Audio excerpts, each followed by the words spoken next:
Welcome everyone to Coaching the Session. My name is Michael Rearden, and I'll be your mindset coach today.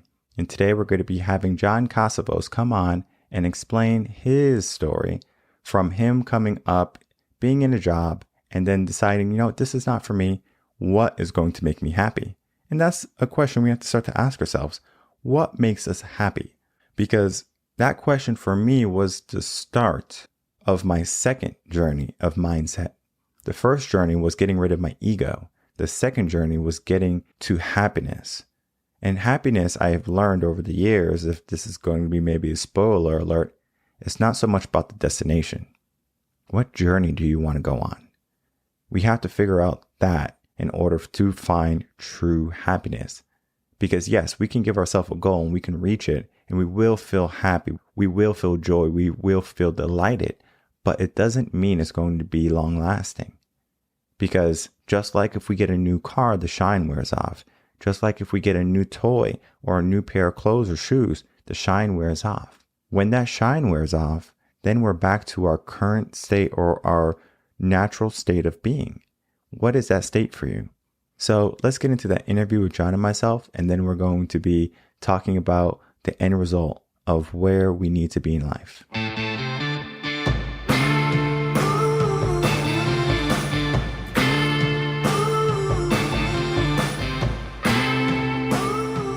Welcome, John Katsavos, to Coaching the Session. How are you doing today? Doing great. How are you? Doing well. Thank you so much. Today, we're going to be talking about what you do. And I want to know a little bit more about your podcast, The Fitness Oracle. Can you tell the world who you are and about this podcast? Sure. My name is John Katsavos. I'm the founder and creator of The Fitness Oracle. I created The Fitness Oracle because in response to a stat that I heard back in Toronto, where I used to live, how the increase of depression amongst men because of the consistent lockdowns that was happening in Toronto at the time. And I thought, well, this is an easy fix because this is something that I've been through myself, where I was battling depression in my youth. And I locked myself in my bedroom for a year. And it got me to the point where I was standing on a bridge thinking about ending my life. And I had a little bit of an epiphany. And I basically changed my life around unwillingly. I didn't know that would lead to where I am today. But apparently the epiphany was like something like, I have more to offer this world and I shouldn't end it. So I got started with some easy tips, with some easy stuff that I knew from working out since I was 16 years old. Little by little, inch by inch, day by day, I was actually just getting a little bit better. Mm-hmm. Again, unknowing what I was doing, like looking back, I'm like, Jesus, that was everything that I needed. I did in time. Simple workouts, going out to the park, going out for a walk, to getting a job and signing up to martial arts. And that just snowballed into everything that the Fitness Oracle is trying to encompass right now. Mm-hmm. When the quarantines happened, the lockdowns happened, I kind of knew in the back of my head, wow, business is going to be booming.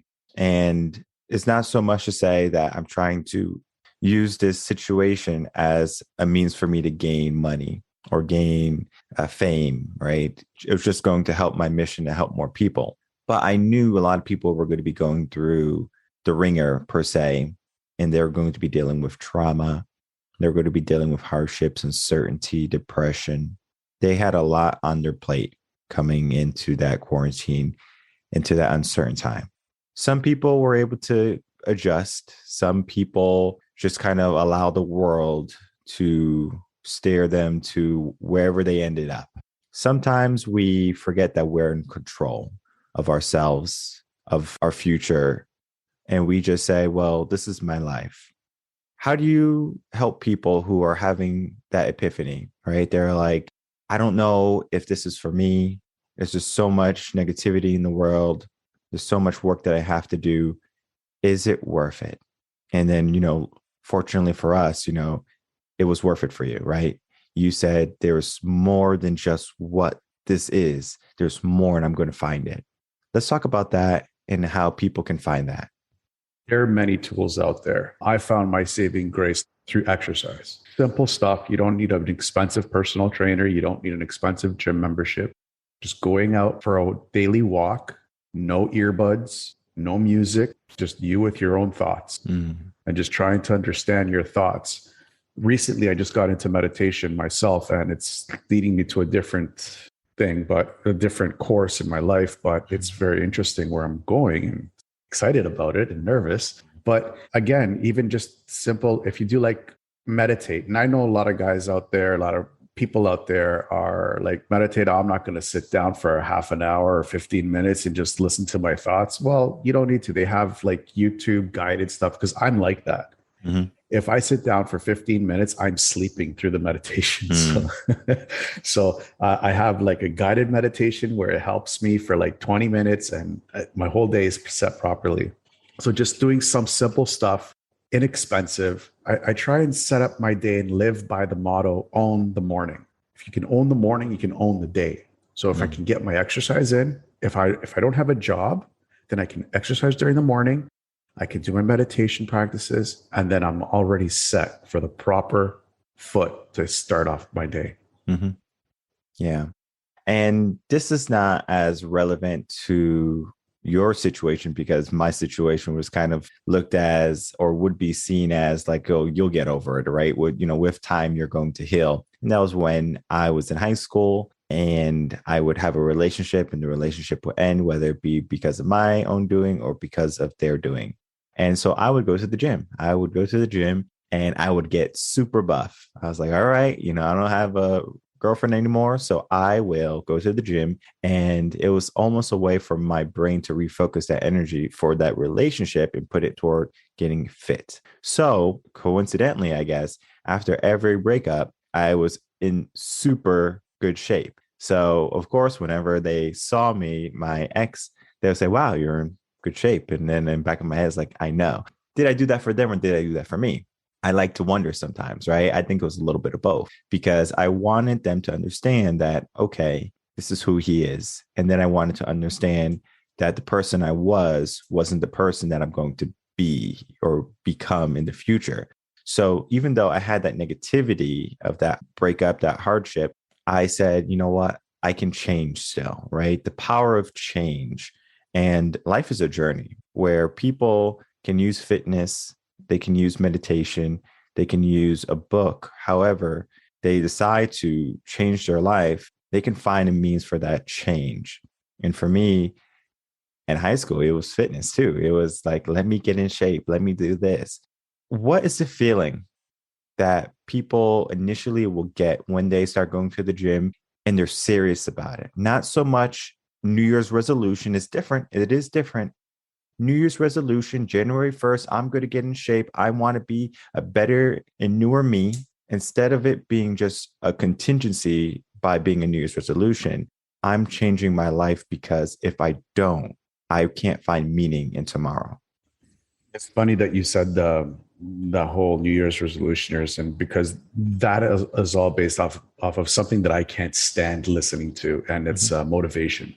Motivation is it's useless.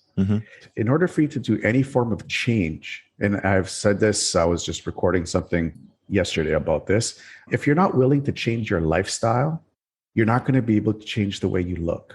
So you have to understand that the best way to get to changing the lifestyle of a person is get to the core reason of their why. Why do you want to change? Why do you want to get those six-pack abs, or that chiseled chest, or those 21 guns? Why? And then ask another 4 levels deep of why do you want to get that? Because we all find out at the end, it doesn't have to do with the physical appearance of the person. It has to do with an emotional trauma that happened to the person at some point. And when we can get to that, then you can start doing the work at the gym, putting in the reps, putting in the sets, and getting great results. And not just for a temporary period, it's for long-term effects. For me, I do multiple types of videos. On my YouTube channel, I have the podcast, so that's 3 times a week. And then 2 times a week, I do a motivation and motion series. Now, the reason it's called motivation and motion is because motivation is not going to be one of those things that stays stationary, right? It's always changing. What works for me today might not work for me tomorrow, because I can say, all right, this is going to motivate me today, and then I listen to, like, let's say, a hip hop song, and I'm like, all right, cool, I'm listening to this hip hop song, and it gives me a short boost of motivation, right? Now, as soon as that song is over, that energy is gone too, right? So I lose that. Motivation is 100% temporary. However, there are ways that you can utilize that motivation and trick the brain, right? It's kind of like saying, all right, well, if you want dessert, you have to eat your vegetables. Okay, I'll eat my vegetables so I can get dessert. So motivation is sort of like that, but it's like a trick for the brain because the brain is naturally lazy. The brain doesn't want to do anything that's going to be challenging or difficult. So if you can motivate it in the sense of, I'm not focused on this hardship for a second, then I can say, okay, it's not so bad, right? So motivation is just looking at a situation as not so bad, but in reality, the situation was never bad. We're just fooling our subconscious mind. We're just literally saying, okay, well, this is not bad. Neuroplasticity, changing the way our mind is operating. So yes, motivation, 100% temporary. What people need to start to do is to start to, as you said, find their why. Many people just go to college. If they go to college, they pick a career that they think they'll like. They do it. They find out maybe they don't like it, but they're stuck. So they stay in that stuck place. And then they wonder why they're not happy in 20, 30 years. Their relationship is not profound. The relationship they have with their family is less than optimal. And it's because they are not choosing their why properly. They just take what they get, or they take what they got, and they try to make the best out of it. Now, I'm not saying that we can take every situation and make it perfect, but every situation that we have is going to be our learning experience. And we can either change it or we can keep it the same. When people want to make a change in their life, what are some tips and tricks that they can do, some secrets per se, that they can say, okay, I'm going to start to do this. And this is beyond exercise, right? Because exercise is going to be that first part, right? You have to have a strong body in order to have a strong mind. The body has to be there. And it doesn't have to be like your Arnold Schwarzenegger. You just can be going in there and saying, I want to be able to run a mile without having a heart attack. I want to be able to lift 100 pounds on the bench without having someone to come rescue me across from the gym. I want to be able to accomplish that on my own, right? That's self-satisfaction. So beyond exercise, are there any tips and tricks that people can use or utilize in order to get to a better state of mind? There is actually there's a ton of tips and tricks. I utilize them in a 7-day free program that I run once a month on Facebook and just on Zoom calls like this. And we start off at the end. And I learned this through a friend of mine who I'm a part of his group. And we don't talk about the end in the sense of the end of a certain specific goal that you have. We're talking about your end. When you're in the casket and someone else is talking about how you changed their life for the better. So when you can have that, the whole saying, like, aim for the moon, but if you miss, you're amongst the stars. Mm-hmm. So that's what we're basically doing. We're aiming for the moon. And if we miss it, we're still among the stars, and we're shining bright in the sky. So for me, if you have that at the end as the end result, as this is who I am when I'm dead. Mm-hmm. This is my legacy. This is how many people are going to remember me. Then we can work backwards as to, okay, what do I need to get done today? Mm-hmm. So that's one trick is write your eulogy in somebody else's voice and identify that person, identify where you are, what you did, how you touched this person, how you improved this person's life. And like you said, like for me, fitness is only like 1.5% of the entire equation. It's a very small percentage because there's more pieces to this puzzle. It's a very complex puzzle, to be honest with you.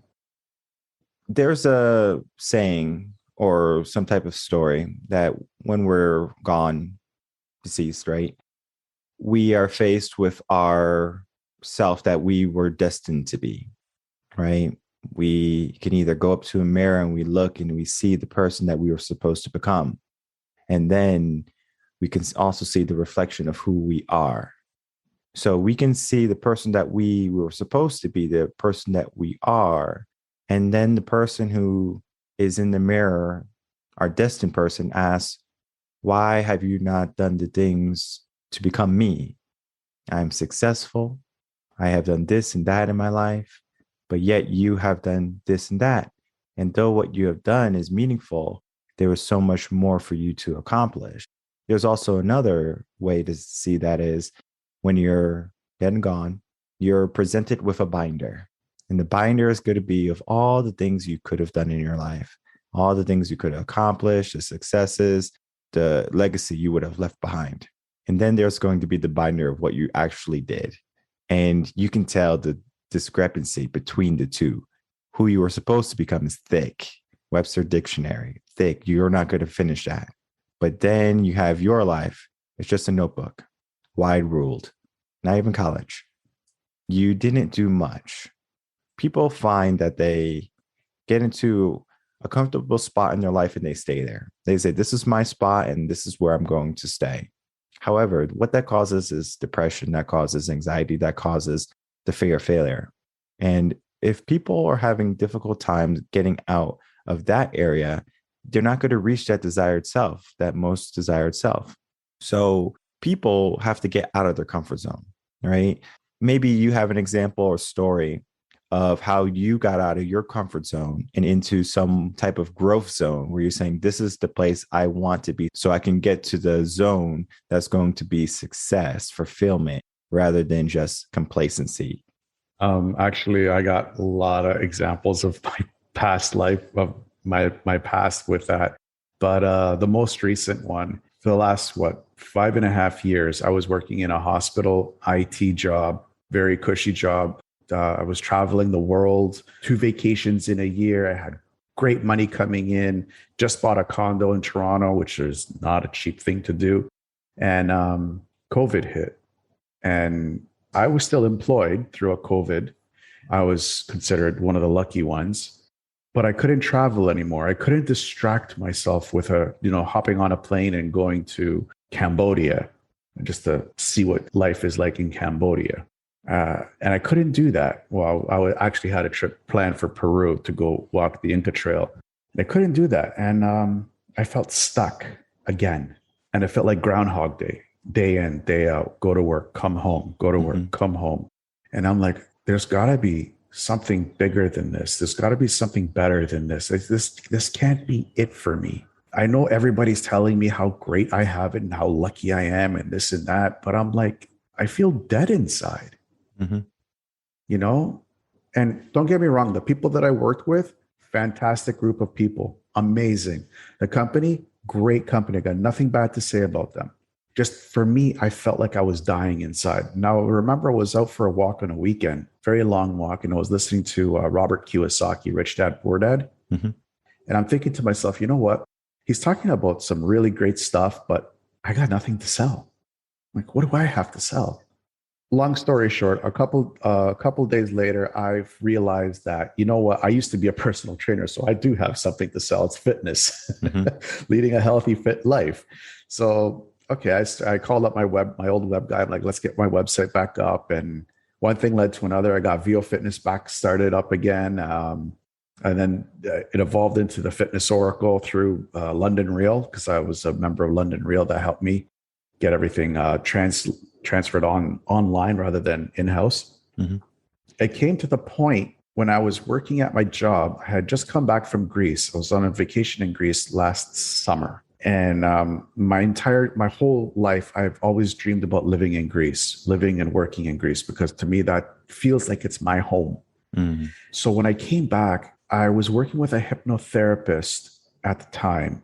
And she looked at me like through a Zoom call. She was in California and I was in Toronto. And she looks at me, she goes, John, you just brought back a shell. Your heart and soul, you left there. And I could feel it. I didn't say anything to my supervisor. My supervisor came down, sat right down beside me, and he goes, you have to start figuring out what's going to make you happy in life. Because everybody around me could see I was not happy. So some stuff happened at my old job and I no longer am employed there. So I took my quote unquote hobby of podcasting and online fitness training. And I'm like, this is what makes me happy.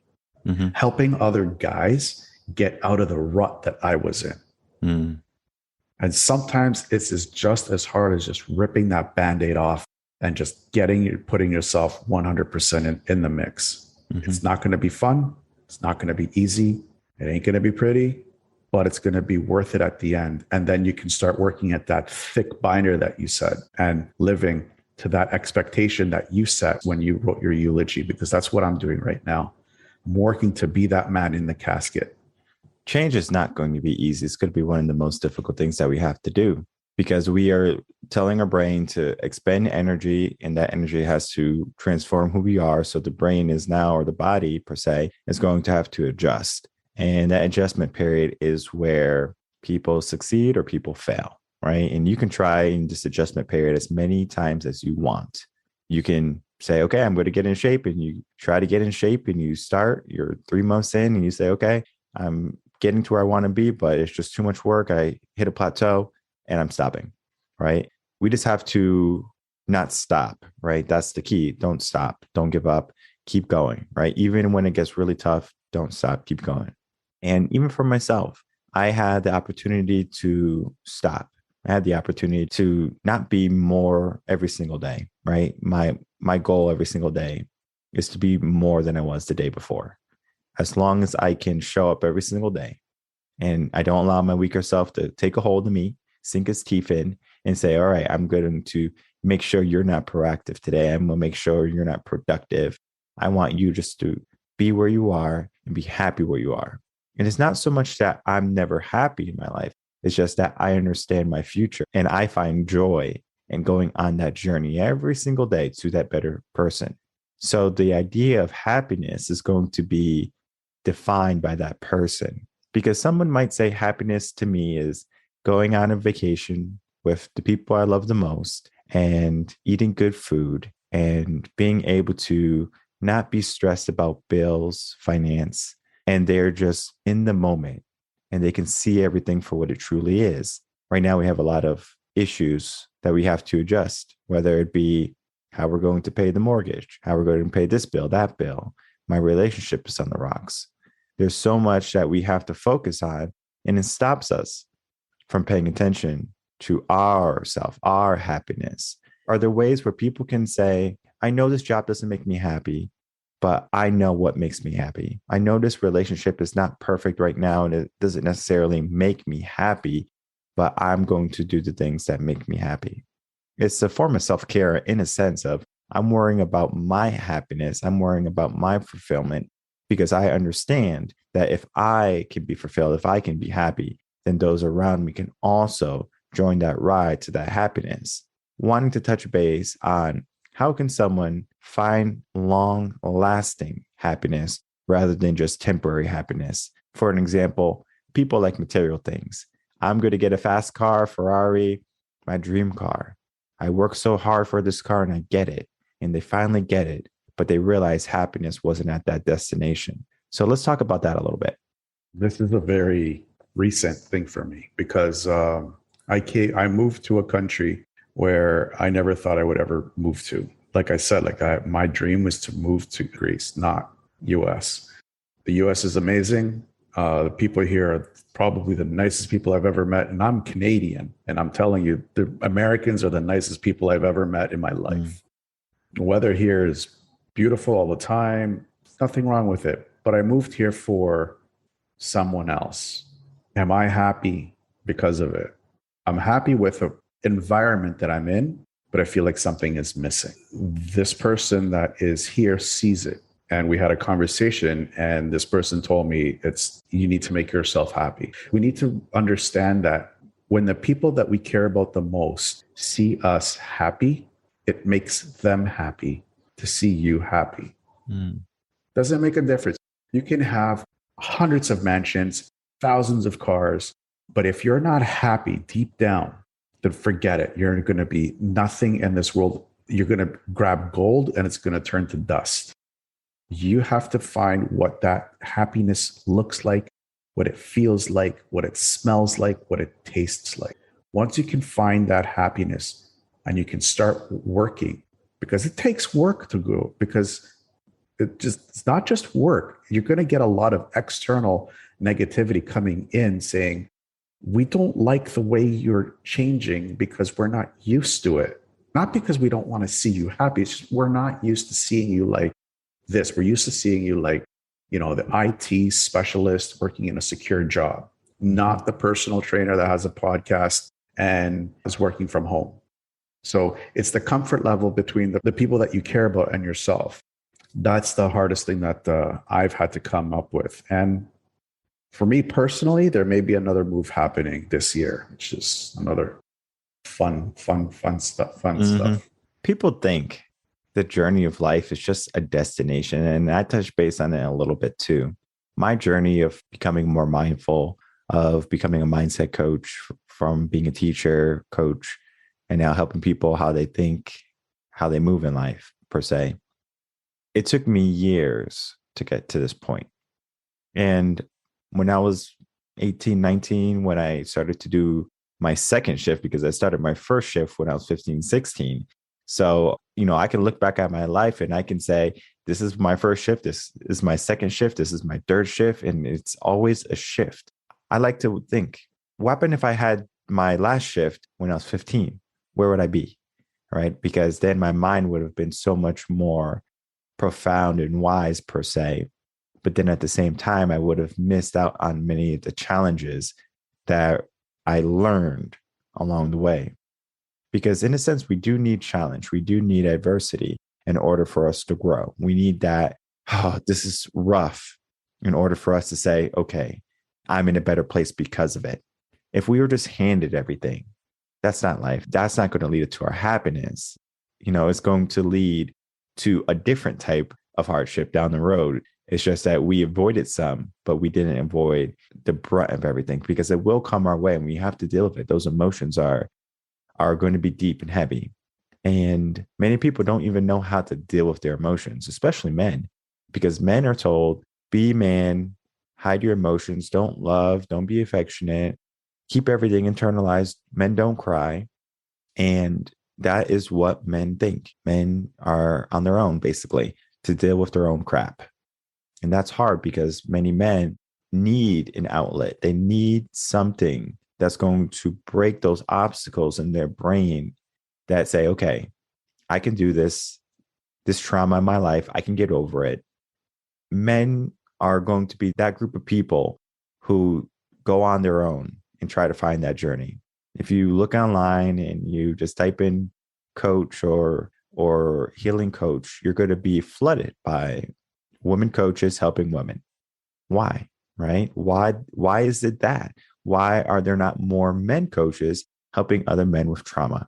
And it's because it's something that as a society or as a world, men are viewed as, you have to be tough, right? You have to be that mountain that is going to be immovable. We have to start to change that aspect a little bit and redefine it. What is a man, right?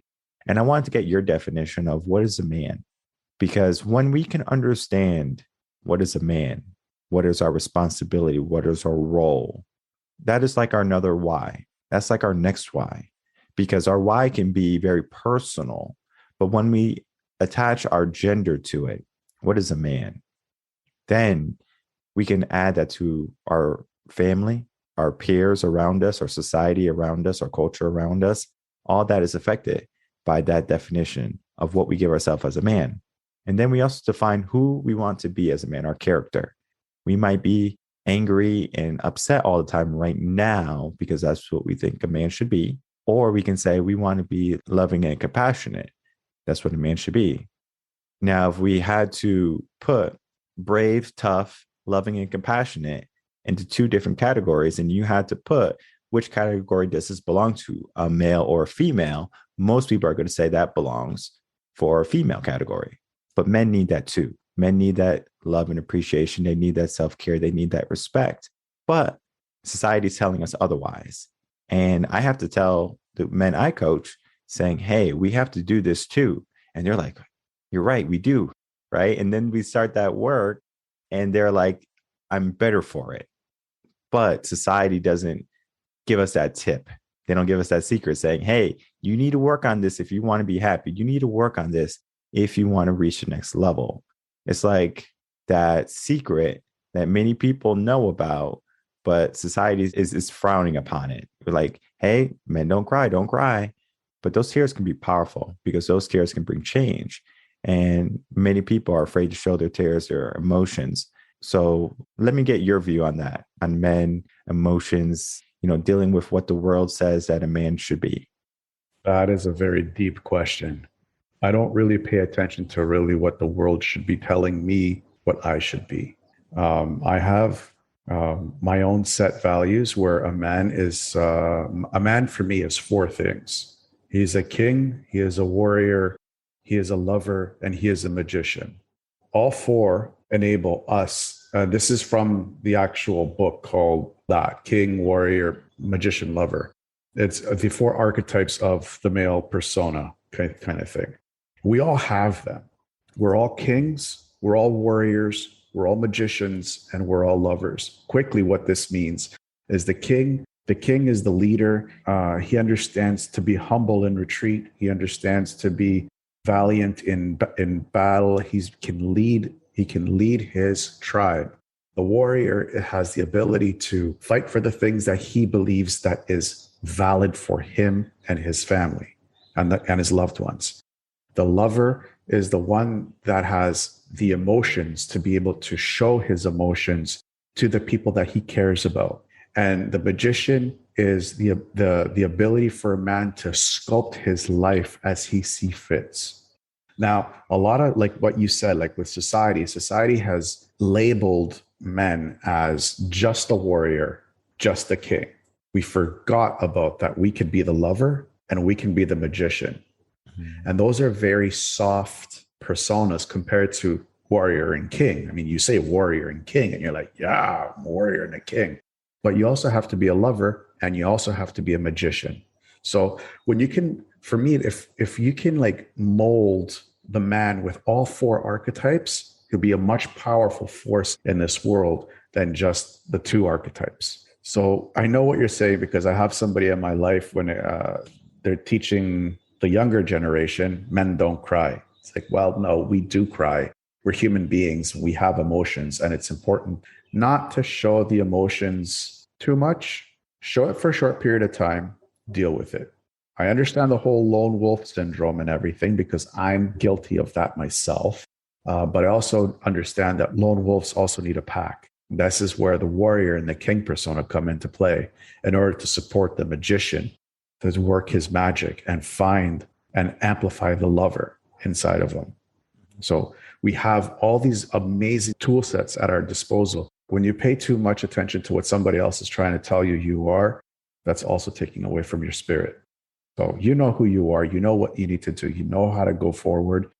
You just got to put it in play and find a community, find a tribe of other men that are going through something similar or have been there to help you along so you can look like the king, so you can act like the warrior, so you can pull out the magic tricks like the magician, so you can find that lover in you and just spew love in this world. Mm-hmm. Definitely. I say this a lot. If a male doesn't have a male example in their life, they're going to find another male example, whether it be a good person to follow or a bad person to follow. That's where we have cultures sometimes shifting to negative behaviors, selling drugs, being in gangs, things like that, because they see the males around them doing that. So they say, this is what it entails to be a man. We are living in a world, a modern society where women can go off and work. There's not much need to protect and provide anymore because we have our homes, we have the police, where we don't necessarily have to worry about a saber-toothed lion coming out of a bush and eating us alive. So women can take the role of, okay, I can be modern and independent. I don't need a man to live, right? So sometimes that idea is going to drive women to say, I don't want to be in this relationship, right? They don't look at the family as the primary reason to be in the relationship. They look at their happiness more so than the family's happiness. So We have a society or a generation of young minds growing up without a two-parent household, whether it be no mom in the house or no dad in the house. There has to be that balance. And just how we talked about the balance of like king, warrior, magician, lover, right? All of those different areas, it's a balance. Because if we're king, we could be a tyrant. If we could be a warrior, we could be malicious, right? If we're a magician, we could be a trickster, right? And if we're a lover, then we can also be a sinner. Too much of any area can be good, but at the same time, having that balance, finding that balance is going to be so much more beneficial for our growth.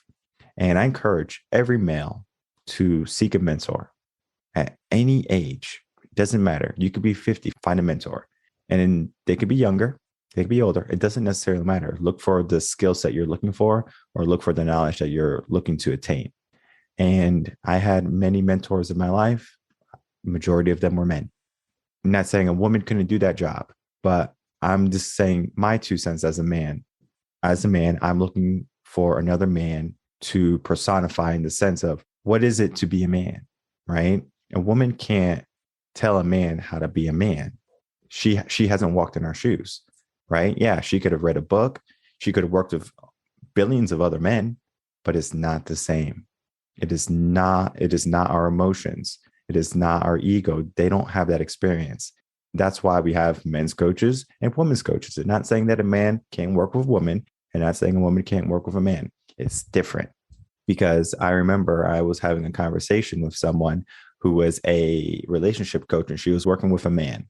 That person was in her coaching for 3 years. That's not good, because you shouldn't be looking for a coach, a relationship coach per se. That's what that was, and be looking for 3 years. I'm not saying to find your perfect match, it's going to be instant, but at the same time, we should understand, okay, this is what a man typically does. This is what a woman typically does. And she was operating under what women only want. So he was not doing necessarily things that were attractive to women from the conversation. I found out. So of course, there's things that you look for when you're working with a male coach, and there's going to be things that you're looking for when you work with a female coach. Different spectrums, you have to understand. But like I said, have a mentor, find a guide, a coach, someone who's going to help you along the way. And you have to make sure you resonate with that person too. Because if you are working with someone that you don't like and you have to do something, you're not really going to do it, right? Because if I say, okay, you need to go to the gym and this is the workout I want you to do, and I don't look the part, let's say I'm 300 pounds overweight, you're going to look at me saying, maybe this person should look at their own advice and start taking it, right? So so that is what the brain is doing constantly. This person is not successful, so I'm not going to listen to them. I'm sure you might know speakers or executive leaders, coaches that will go off and they have to have their BMWs, their Ferraris, their jets, just to help people see this can be your life too, rather than a person like me who has learned to be humble and not allow material possessions to dictate my worth and my value. Because I understand the value that I have is going to be worth more than that BMW, that Ferrari, that mansion. You can have nice things in life, but do you do it because of the status symbol or because you truly support this material item that you have? And many people look for the status before they look for the intrinsic feeling that the item gives them. In all, let's talk about the power of finding a mentor, the power of finding a coach, and then please share with people how they can find you. The power of finding a mentor or a coach is paramount. Like I said before, we can't do this alone. We need to find a community. We need to find our tribe. We need to be able to find people who have been there before. Like you said, I personally see some of these guys on the social media with their cars and their house mansions and their planes. And I'm like, okay, how much of that is true? Mm-hmm. Because you got that guy mentality too. It's like, okay, I like what you have, but how much really is it really yours? Mm-hmm. I understand there's some people that actually have it and they're actually trying to do a lot of good with it, but it does look like they're showboating. Mm-hmm. And I agree with you with that. Do I want it? Sure. I want my own private jet to go to be able to fly wherever I want in this world. I think everybody would, but I wouldn't showboat it. One of the tricks that I found over the last 2 years when looking at this program and that program and this program is, especially when it comes to like trying to find mentors and coaches, is find the one personality trait or the one trait or the one thing that somebody has and reach out to them and just casual email, say, hey, I saw you're making six figures on your business. I'm struggling a little bit. I was wondering if you could give me a quick tip. And you have to learn how to build a relationship. The people that are willing to respond to something like that, those are the mentors that you want, because at least they care to send an email back to you. Mm-hmm. Or whatever, you just need to form some form of relationship with these people. Not saying it's going to work 100% of the time, but there are some people out there that are well off and are willing to help people who are struggling. How people can find me? I'm all over. If you want to reach out to me and become part of the Band of Brothers, it's a community that I'm trying to build. Just I'm on Facebook. Or you can find my Linktree account. You can find all my links there to all my social media content. And I got even more stuff coming. So you can feel free to reach out to me. If you feel like I can help you, if you feel like I've given you any form of value with this thing, please reach out to me. Mm-hmm, definitely. And for everyone who is not able to have a pen handy, all the descriptions and all his links are going to be in the description box below. So everyone can reach out to John and, get to work, right? And I love what you said about reaching out to someone when you need help. Just send an email, right? Just send an email, make the call, and you never know, right? I have high school students, especially around May time. So come next month, I'm going to have my email box flooded with high school kids asking me questions. And it's a common thread with them. I don't know what I'm going to do in my life. I'm afraid to fail. What's some advice? And my advice is that the fear of failure is going to be ever prominent in your life. We can't be afraid of the act of failing. We should be more wary of, if we have a failure, are we paying attention? Because if we can pay attention to our failures, then we can say, all right, this caused a failure. What was the reason? Sometimes we are the reason. And if we are the reason, we can change it. But if we're not the reason, then we have to look deeper at our why. Because sometimes our unconscious motivators can say, yeah, we really don't want to do this. I know you're doing it, but I don't want to do it, right? So it doesn't touch base with our why. And that leads us to being miserable in 20 years, saying we hate this job, we don't love this job, and we are in a state of depression and we're lost, we're stuck, right? That's because you didn't find your why, or you didn't pay attention to your failures. Emailing someone, finding a mentor, finding a guide like John or myself. Doesn't matter if you're a man, doesn't matter if you're a woman. Of course, depending on the area you're looking for, you're going to want to find someone who has an expertise or that is going to be their niche. So, of course, the Fitness Oracle, the podcast, listening to that, getting some gems and some words of wisdom is going to be helpful for anyone who's trying to get their body right so they can help get their mind right, because it's a building block process of getting to your most desired self. It's not, all right, I'm snapping my fingers and my life changes. That change is going to be a journey, and we have to not be afraid to be on that journey. So I encourage everyone to reach out to John if they need any coaching, any guidance, and then, of course, to see if that men's group he has is going to be a good fit for you, because doing something like that is going to be the start for you to help build the rest of your future. So John Katsavos, everyone.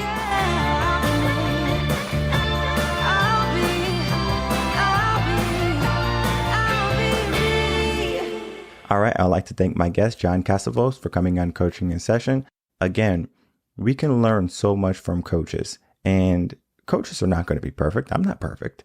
And every day I learn a little bit more about myself. And I say, okay, I'm not feeling good. I can't do this. I can't do that. It's a learning lesson. The life that I'm living is not easy street. I don't want to live on that road. I want to find a challenge every single day. I want to challenge myself. I want to have some type of adversity every single day. And it doesn't have to be a huge challenge. It has to be a small challenge. That's why every day, Monday through Friday, I'm challenging myself in the gym. And then, of course, we come home and then it's time for work with clients, work with office, podcasts. All of that has to play a role. So that is what I'm doing. And I'm making sure that the challenges that I have to face, whether it be a huge workload or I'm learning a new skill, I'm making sure I grow from it. And then, of course, I'm not afraid to ask for help. If I am overburdened, who can help me? And that's where I will get another coach. I will get an assistant, secretary, whoever needs to help me. And then you have to ask yourself too, where do you need help in your life? Because maybe you have everything perfect, but can we make it better? And the answer should always be yes. We can always make improvements. Now, things might be in a really nice place for you, but just because it's good now, will it be good later? So let's focus on not only now, this moment, but focus on where we're going to be, our goals, our future. That's going to be dependent on us. So if we show up every single day and we make sure we have a clear target of what we're going for, we're going to be making something good happen in our life. As always, make sure to like, comment, and subscribe, to share this video, and to help continue to build a community of people who are trying to get into a better mindset, into a better life. My name is Michael Rearden. If you have any questions, email me, coachinginsession@gmail.com. I will see everyone on the next episode of Coaching in Session. Until then, everyone, take care.